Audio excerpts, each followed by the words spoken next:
Hello बच्चों, तो कैसे हो आप। स्टार्ट करते हैं क्लास 12th केमिस्ट्री का 6 लेक्चर। और आज हम इस लेक्चर में इस चैप्टर का सेकेंड पार्ट पढ़ेंगे। सेकेंड पार्ट का मतलब जब हमने लेक्चर स्टार्ट किया था, चैप्टर स्टार्ट किया था, तब मैंने आपको दो पार्ट के बारे में बताया था। इस चैप्टर के दो पार्ट हैं।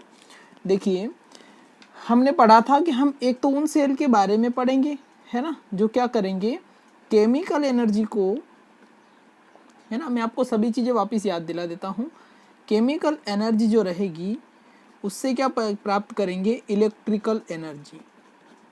इलेक्ट्रिकल एनर्जी, ठीक है, इलेक्ट्रिकल एनर्जी में कन्वर्ट करेंगे, ठीक है। तो ऐसे सेल को हमने क्या कहा था बच्चों, इलेक्ट्रोकेमिकल सेल, है ना, इलेक्ट्रोकेमिकल सेल कहा था, ठीक है। दूसरा जो पार्ट था, हमने देखा था कि कुछ सेल ऐसे रहेंगे जो इलेक्ट्रिक एनर्जी से हम केमिकल एनर्जी में उनको कन्वर्ट करेंगे, है ना, इलेक्ट्रिकल एनर्जी उनको देंगे हम और उनसे हम क्या करेंगे, केमिकल एनर्जी बनाएंगे, है ना। तो ये हमारा सेकेंड पार्ट है, ठीक है, एनर्जी हम बनाएंगे, ठीक है। और ऐसे सेल को हम क्या बोलते हैं, इलेक्ट्रोलाइटिक सेल। इलेक्ट्रोलाइटिक सेल, ठीक है। तो इसमें हमने बहुत सारी चीज़ें पढ़ी। हमने इलेक्ट्रोकेमिकल सेल पढ़ा, हमने स्टैंडर्ड हाइड्रोजन इलेक्ट्रोड पढ़ा, उसके बाद में हमने सेल पोटेंशियल पढ़ा, उसके बाद हमने नर्नस्ट इक्वेशन पढ़ी, है ना। तो अब हम आज स्टार्ट करने वाले हैं इलेक्ट्रिकल एनर्जी से कन्वर्ट करने वाले केमिकल एनर्जी में, है ना। और ऐसे सेल को हम क्या बोलते हैं, इलेक्ट्रोलाइटिक सेल। हिंदी में इनको बोला जाता है विद्युत अपघटनीय सेल, है ना, विद्युत अपघटनीय सेल, ठीक है। तो यहाँ पर हम देखते हैं कि इलेक्ट्रोलाइसिस होगा, है ना, इलेक्ट्रोलाइसिस होगा किसी भी केमिकल का, किसी भी रसायन का। जो रसायन होते हैं, जो केमिकल होते हैं, उनका विद्युत अपघटन होगा, विद्युत अपघटन होगा, है ना। इंग्लिश में इसको बोला जाता है इलेक्ट्रोलाइसिस होगा। क्या होगा, इलेक्ट्रोलाइसिस होगा, है ना, विद्युत अपघटन। अब विद्युत अपघटन क्या होता है, किसी भी कंपाउंड का टूटना। फॉर एग्जाम्पल हम यहाँ पर NaCl लेते थे। NaCl क्या है, एक कंपाउंड है, ठीक है। तो ये टूट जाएगा काई में, दो आयन में, Na+ और Cl- में, है ना। तो ये NaCl का या किसी भी कंपाउंड का क्या है, टूटना। किसी भी कंपाउंड का टूटना क्या कहलाता है, अपघटन कहलाता है। क्या कहलाता है, अपघटन। क्योंकि हम ये जो अपघटन है इलेक्ट्रिसिटी की हेल्प से करेंगे, विद्युत के हेल्प से करेंगे, इसलिए इसको बोला जाएगा विद्युत अपघटन, है ना। यहाँ से नाम से लग रहा है विद्युत अपघटन। अपघटन का मतलब होना ब्रेकिंग होना, है ना, ब्रेकिंग मतलब टूटना, है ना, ब्रेकिंग ऑफ कंपाउंड। किसका ब्रेक होगा, यहाँ पे कंपाउंड का ब्रेक होगा, ठीक है। और विद्युत का मतलब इलेक्ट्रिसिटी, इलेक्ट्रिसिटी, है ना। तो हम इलेक्ट्रिसिटी की हेल्प से ब्रेक करेंगे किसको, कंपाउंड को, ठीक है। It that's clear. तो हम पढ़ने जा रहे हैं विद्युत अपघटनीय सेल, जिसमें हम क्या करेंगे, कोई केमिकल लेंगे, उस केमिकल में इलेक्ट्रोलाइसिस की प्रोसेस करवाएंगे विथ हेल्प ऑफ इलेक्ट्रिसिटी, ठीक है। तो अभी तक हमने जो पढ़े थे वो थे इलेक्ट्रोकेमिकल सेल, और इससे हम क्या बना रहे थे, इलेक्ट्रिसिटी जनरेट कर रहे थे, ठीक है। और अब हम पढ़ने जा रहे हैं इलेक्ट्रोलाइटिक सेल, ठीक है। तो स्टार्ट करते हैं। ये हमारा बेसिक इंट्रोडक्शन था, आपको पुरानी जो चीज़ें थी याद दिलाने के लिए। अब हम बात करते हैं कि पुराने सेल और नए सेल में क्या डिफरेंट आ जाएगा, है ना। जो इलेक्ट्रोकेमिकल सेल थे और उनमें, और ये इलेक्ट्रोलाइटिक सेल हैं, उनमें क्या डिफरेंट आ जाएगा, ठीक है। तो वही डिफरेंट हम देख रहे हैं अब। चलिए देखिए, पहले मैं आपको इलेक्ट्रोकेमिकल सेल बताऊंगा।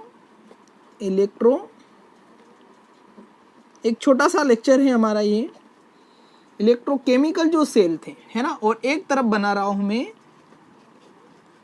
इलेक्ट्रोलाइटिक सेल, ताकि आपको दोनों में डिफरेंट भी पता चल जाए, ठीक है। एक हमारा है विद्युत रासायनिक सेल, हिंदी में भी लिख देता हूं मैं, विद्युत रासायनिक सेल। और एक है हमारा विद्युत अपघटनीय सेल। ठीक है, तो हम दोनों सेल को ड्रा कर लेते हैं यहाँ पर कि दोनों सेल का स्ट्रक्चर क्या है, तो फटाफट ड्रा करते हैं। देखिए यहाँ पर हम तो बढ़िया से अच्छे से चौकोर डिब्बे लेते हैं। हाँ सर, डिब्बे आ गए वापस, है ना। तो हम एक कंटेनर ले लेते हैं, है ना। ये हम 2 कंटेनर लेते थे पहले, है ना, आज से 10,000 सेकेंड पहले की बात है। ठीक है, 2 कंटेनर लेते थे और इसमें हम अच्छा सा बढ़िया सा एक इलेक्ट्रोड डालते थे और इसमें भी एक इलेक्ट्रोड डालते थे। ठीक है, और इसमें एक सॉल्यूशन भर देते थे हम, है ना, कोई सा भी एक सॉल्यूशन भर देते थे। ठीक है, यहाँ पर भी हम सॉल्यूशन भरते थे और इसे हम क्या बोलते थे, इलेक्ट्रोड बोलते थे। और यहाँ पर क्या होता था, नेगेटिव चार्ज होता था और यहाँ पर क्या होता था, पॉजिटिव चार्ज होता था। फिर हम इसको एक वायर के जरिए जोड़ देते हैं और यहाँ पर वोल्टमीटर लगा देते थे। ठीक है, इसे बोला जाता था एनोड, इसे बोला जाता है कैथोड। ठीक है, ये हमने अभी तक पढ़ा है। और यहाँ पर इस वाले सेल को क्या बोला जाता है, लेफ्ट हाफ सेल बोला जाता था, है ना, लेफ्ट हाफ सेल। और इसको क्या बोला जाता है, राइट हाफ सेल बोला जाता था। एक और चीज मैं आपको बता दूं, यहाँ पर हमेशा क्या होता था, ऑक्सीडेशन होता था। मतलब क्या होता था, ऑक्सीकरण होता था। ठीक है, मतलब कोई सा भी मेटल क्या करता था, इलेक्ट्रॉन को रिलीज करता था। ठीक है, यहाँ पर क्या होता था बच्चों, इसमें हमेशा क्या होता था, रिडक्शन होता था इस सेल में, है ना। मैं आपको इसलिए बता रहा हूँ ताकि आपको दोनों में डिफरेंट अच्छे से पता चल जाए, है ना, जो हमने अभी तक भी पढ़ा है। तो यहाँ पर रिडक्शन होता था, मतलब क्या होता था, अपचयन होता था, मतलब इलेक्ट्रॉन को प्राप्त किया जाता था। फॉर एग्जांपल ये मेटल है, ये इलेक्ट्रॉन को प्राप्त करेगा और सॉलिड में कन्वर्ट हो जाएगा, यहाँ पर एक्वस में कन्वर्ट होता था। इतनी कहानी हमने अभी तक पढ़ी है सर। ठीक है, आधी पिक्चर हमने पढ़ ली है। अब जो सेकेंड वाली फिल्म ये है, सेकेंड वाली फिल्म में क्या क्या चेंजेस होने वाले हैं वो समझते हैं। ठीक है, इससे पहले आप एक क्वेश्चन लिख लीजिए, अच्छा सा बढ़िया सा मस्त वाला। चलिए क्वेश्चन लिखिए, एक क्वेश्चन लिखिए, विद्युत अपघटन किसे कहते हैं, विद्युत अपघटन किसे कहते हैं। छोटा सा क्वेश्चन है, विद्युत अपघटन किसे कहते हैं। ठीक है, इसका आंसर मैं आपको सेंड कर दूंगा। दूसरा क्वेश्चन लिखिए, पहला क्वेश्चन तो ये था, दूसरा क्वेश्चन लिखिए। दूसरा क्वेश्चन है, विद्युत अपघटनीय सेल का सचित्र वर्णन कीजिए, विद्युत अपघटनीय सेल का सचित्र वर्णन कीजिए, है ना। तो मैंने आपको अभी बताया, पहला जो क्वेश्चन था उसका आंसर मैंने बता दिया है। विद्युत अपघटन का मतलब होता है, इसकी परिभाषा किसी विद्युत अपघट्य पदार्थ की पिघली हुई अवस्था, है ना, पिघली हुई अवस्था या फिर जलीय अवस्था में विद्युत धारा उसमें प्रभावित करेंगे और वो अपने आयनों में टूट जाएगा, है ना। ये जो हमारा क्या है, जलीय विलयन है ना, जलीय विलयन ले सकते हैं, इसका सॉलिड स्टेट में ले सकते हैं, या तो इसको लिक्विड में ले सकते हैं, सॉलिड में ले सकते हैं, है ना। अब सॉलिड का मतलब वहाँ पर गलाकर उसको लिया जाता है, आगे मैं इसके बारे में बताऊँ आपको। तो इसके अंदर कोई सी भी इलेक्ट्रिसिटी अपन प्रवाहित करेंगे तो वो क्या करेगा, टूट जाएगा, मतलब उसका अपघटन हो जाएगा। और ये अपघटन इलेक्ट्रिसिटी की हेल्प से हो रहा है, इसलिए इसको बोला जाता है विद्युत अपघटन। ठीक है, ऐसे कौन कौन से केमिकल है जिनका विद्युत अपघटन हो सकता है। फॉर एग्जाम्पल NaCl हम ले सकते हैं, फॉर एग्जाम्पल हम CuSO4 ले सकते हैं, फॉर एग्जाम्पल हम ZnSO4 ले सकते हैं। ठीक है, तो ये कुछ केमिकल हैं जो यूज किए जाते हैं सेल में। कौन से सेल में, इलेक्ट्रोलाइटिक सेल में। ठीक है, तो ये वाला आंसर मैंने आपको बता दिया, बिल्कुल छोटा सा आंसर है। दूसरा जो आंसर है हमारा, दूसरा जो क्वेश्चन है आपने लिख लिया है, विद्युत अपघटनीय सेल का सचित्र वर्णन कीजिए। तो हम आइए समझते हैं विद्युत अपघटनीय सेल क्या होते हैं। ठीक है, तो यहाँ पर हमने देखा था इलेक्ट्रोकेमिकल सेल में हमने 2 कंटेनर लिए थे, 2 कंटेनर हमने लिए थे, लेकिन यहाँ पर क्या होता है, हम केवल एक ही कंटेनर लेते हैं। ठीक है, तो हम यहाँ पर एक अच्छा सा बड़ा वाला डिब्बा ले लेते हैं, है ना, ज़्यादा पैसे वाला, है ना। इतने दिन हो गए पढ़ते पढ़ते, बहुत पैसे वाले हो गए सभी बच्चे। ठीक है, तो यहाँ पर हम क्या करते हैं, साफ दिख रहा है आपको, क्लियर दिख रहा है। ठीक है, और इसमें क्या करते हैं, हम 2 इलेक्ट्रोड डाल देते हैं, 2 रोड डाल देते हैं, एक यहाँ पर पुचुक और एक यहाँ पर पुचुक। ठीक है, दोनों रोड अपनी अपनी जगह स्थान ले चुके हैं, है ना, ठीक है। अब इन रोड को हम किसी अच्छी सी बैटरी से जोड़ देते हैं ना। फॉर एग्जांपल ये हमारी बैटरी है ना, ये हमारी बैटरी है और इसका पॉजिटिव पॉइंट इधर है। दो चार्ज होते हैं बैटरी में, है ना, एक तो नेगेटिव होता है और एक पॉजिटिव होता है। तो यहाँ पर हम पॉजिटिव वाले को इससे जोड़ देते हैं, ठीक है, ये वाला, और नेगेटिव वालों को इससे जोड़ देते हैं, ठीक है। और है ना, यहाँ पर देखिए सबसे बड़ा चेंज, पहला अंतर, ये जो पॉजिटिव चार्ज है ना, ये वाला जो क्या है, इसमें केवल एक चेंजेस होता है और इसी चेंजेस की वजह से ये सेल डिफरेंट तरीके से बिहेव करता है। ये तरीका ये है कि देखिए, इसको देखिए, इसका जो नेगेटिव वाला सिरा है ना, इसको अभी भी हम क्या बोलेंगे, एनोड ही बोलेंगे, है ना। इस इलेक्ट्रोड को क्या बोलेंगे, एनोड ही बोला जाएगा, और इस इलेक्ट्रोड के क्या बोला जाएगा, कैथोड ही बोला जाएगा। लेकिन यहाँ पर एनोड जो था वो नेगेटिव चार्ज पे था, है ना, और यहाँ पर जो एनोड है वो पॉजिटिव चार्ज से जुड़ा हुआ है, ठीक है। तो पहला अंतर ये है कि यहाँ पर क्या होता है, एनोड क्या होता है, ऋण ध्रुव से जुड़ा होता है, और यहाँ पर एनोड धन ध्रुव से जुड़ा होता है। और कैथोड किससे जुड़ा होता है, ऋण ध्रुव से, और यहाँ पर कैथोड क्या होता है, धन ध्रुव से जुड़ा होता है, मतलब पॉजिटिव चार्ज से जुड़ा रहता है, ठीक है। तो पहला डिफरेंट है इसके अंदर, डिफरेंट मैं आपको बता जाता रहा हूँ और इसका वर्णन भी मैं आपके सामने करता जा रहा हूँ, ठीक है। अब हमने जोड़ दिया, तो क्या सर यहाँ पर ऑक्सीडेशन और रिडक्शन भी चेंज होगा? तो ऑक्सीडेशन और रिडक्शन चेंज नहीं होता, ये है एनोड, ये है कैथोड, ठीक है, क्लियर। तो जिस रोड के ऊपर पहले ऑक्सीडेशन हो रहा था, अब भी वहां पर ऑक्सीडेशन ही होगा, है ना, मतलब ऑक्सीकरण ही होगा, ठीक है। ऑक्सीकरण होगा मतलब ये जो मेटल हैं, जो भी मेटल की रोड हम लेंगे इलेक्ट्रोड के रूप में, वो इलेक्ट्रॉन लूज करेगा, ठीक है, इलेक्ट्रॉन लूज करेगा। और जो कैथोड है उस पर अभी भी रिडक्शन ही होगा, है ना, रिडक्शन ही होगा, मतलब इस पर अपचयन ही होगा, मतलब ये अभी भी जो इलेक्ट्रॉन को प्राप्त करके सॉलिड मेटल बनाएगा। तो ये है इसकी एक छोटी सी कहानी। फिर आगे बढ़ते हैं, तो यहाँ पर ये जो टैंक हमने लिया है ना, ये जो टैंक हमने लिया है ना, जो डिब्बा लिया है, जो बक्सा लिया है, बक्सा, ये हम क्या करते हैं, इस बक्से को बोला जाता है इलेक्ट्रोलाइटिक टैंक, है ना, क्या बोला जाता है,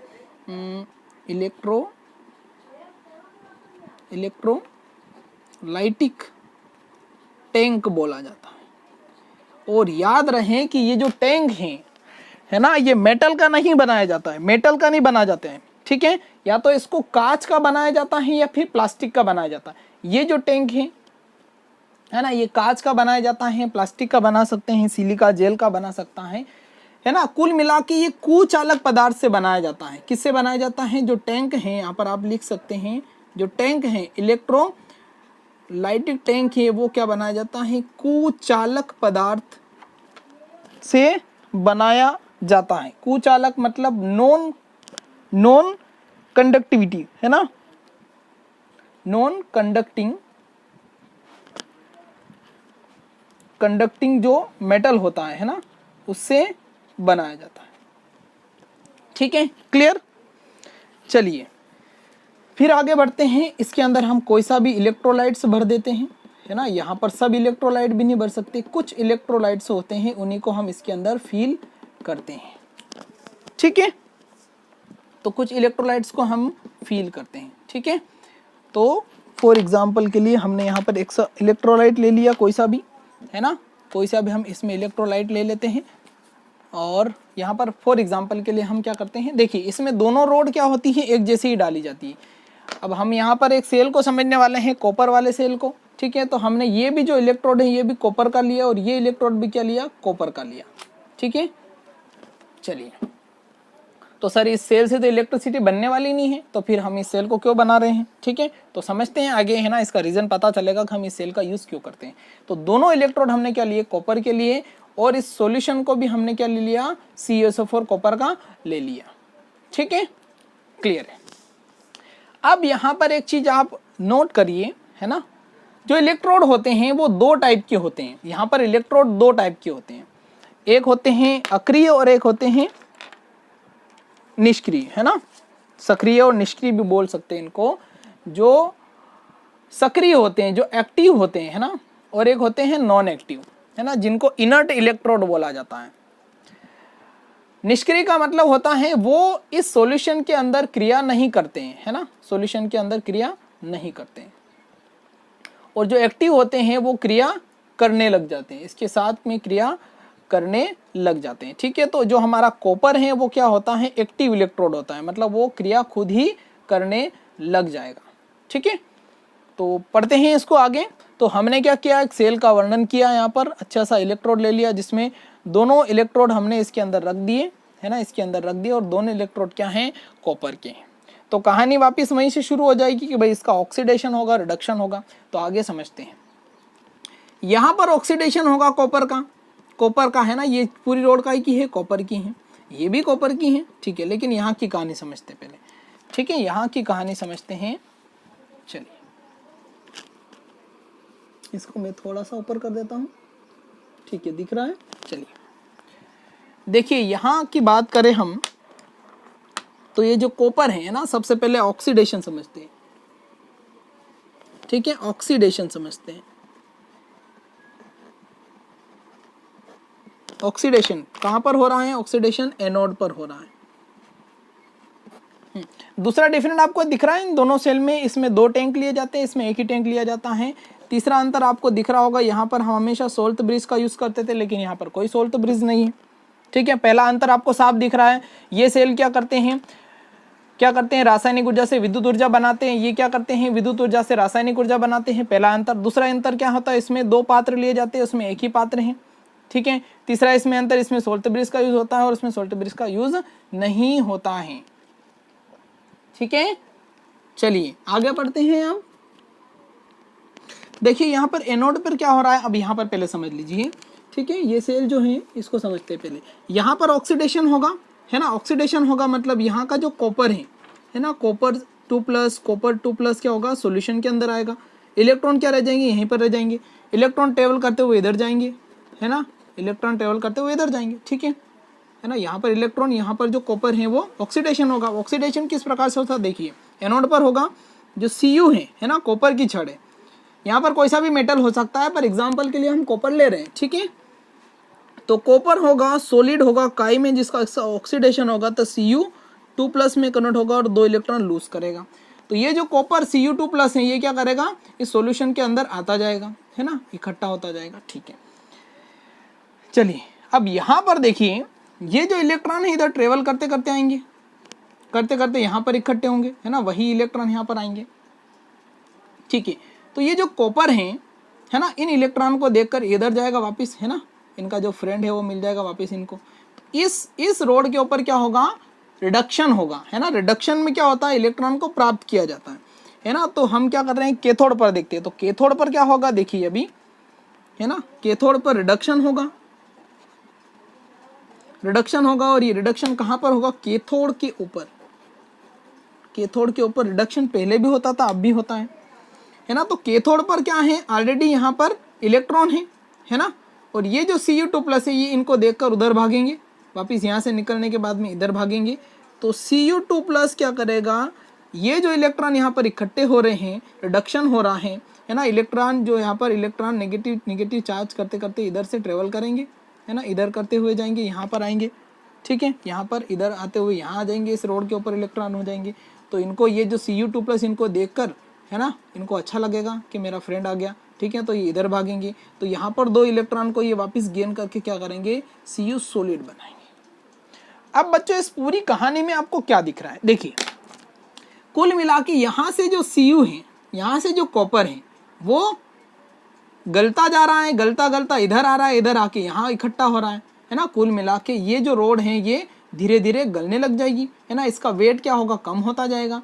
तो यहाँ से जो कॉपर है, Cu कॉपर है, वो इधर इकट्ठा होने लग जाए और यहाँ पर क्या होगा, जमने लग जाएगा, क्योंकि सब कॉपर यहाँ पर आके सॉलिड बना रहे हैं, है ना। Cu2+ क्या होता है, 2 इलेक्ट्रॉन गेन करके यहाँ पर Cu सॉलिड बना रहा है। तो ये जो जितना भी कॉपर है यहाँ पर आके इसके चिपकने लग जाएगा।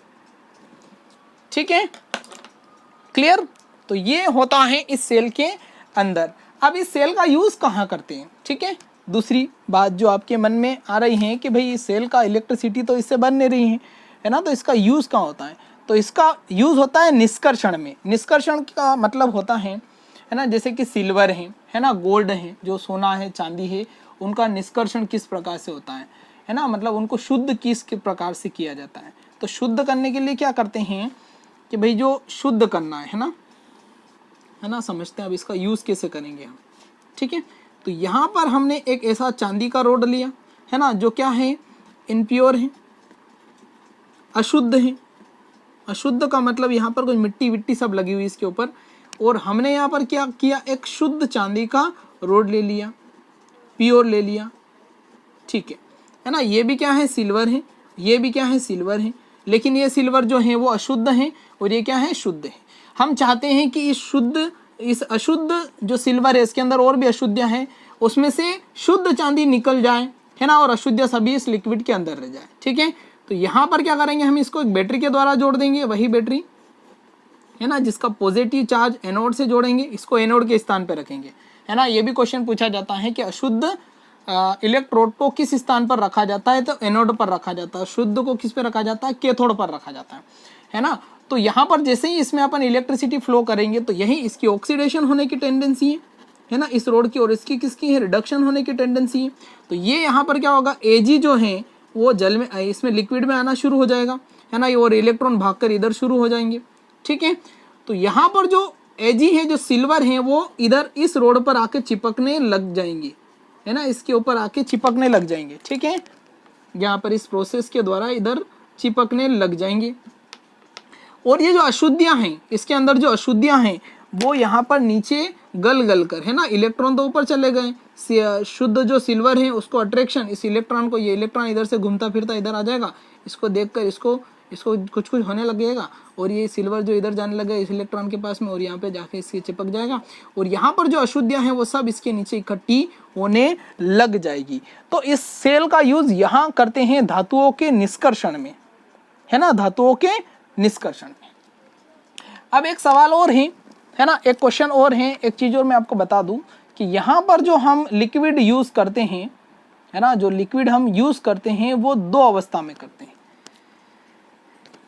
है ना, मोल्टर स्टेट में, मोल्टर स्टेट, इसके अंदर जो लिक्विड यूज करते हैं उसकी बात करें ना, मोल्टर स्टेट मतलब पिघली हुई अवस्था में, पिघली अवस्था में,